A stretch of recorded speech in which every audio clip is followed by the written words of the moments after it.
usomye muri Matayo mu gice cya 23 ku murongo wa 23 nyene haravuga ngo muzobona ibara mwebwe abanyabwenge b'ivyanditswe n'abafarisayo mwanjyajyamwe mutange ikigira 10 cy'imbwija na anisi na kumino, ariko mwaretse ibihambaye byo mu mabwirizwa gukiza ibereye, imbabazi n'ukwizera, ariko ivyo mwari mukwiye kubikora, bya bindi navyo mutabiretse.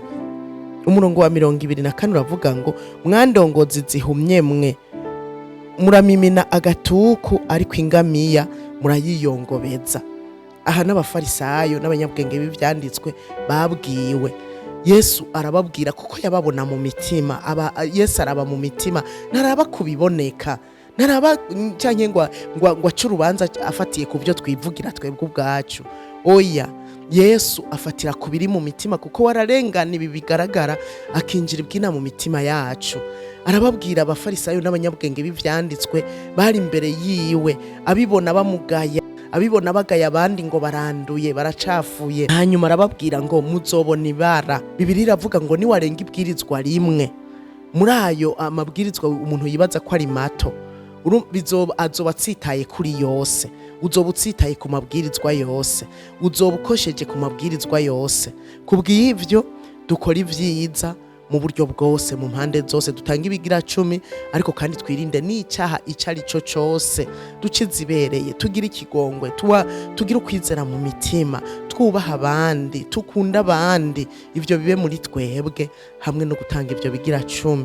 Arababwira ngo mwandongozi zihumye mwe muminina agatuku, ariko ingamiya mukayiyongobeza. Ivyabo bavyita bito bito, canke bakabona ibyaha ko ari utuntu duto duto, nico gituma bigira nabejo bakitwa ko bagororotse, kandi atari ivyo. Icyaha cyose ni kinini, kandi icyaha cyose ni icyaha.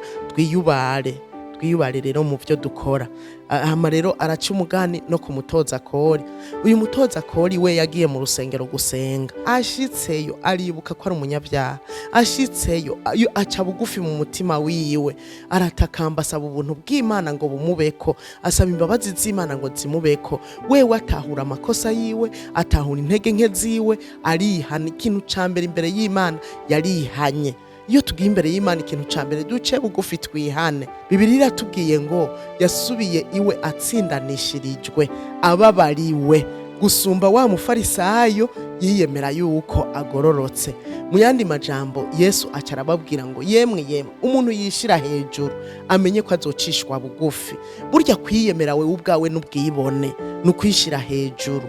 Umuntu rero yishize hejuru azokorogwa. Reka abandi bari bo bagushira hejuru. Ushitswe n'abandi hejuru, niyo ugiye gukoroka bazogusama, abonye n'ubwabo bazogusama, ariko ari we wishize hejuru bazororera ukukoroka. Abarundi bavuze ngo nkibabikiragarira. Reka Imana bari gushira hejuru, canke abandi bari bo bagushira hejuru, kuko babonye ibikurimwo ko ari ivy'ukuri.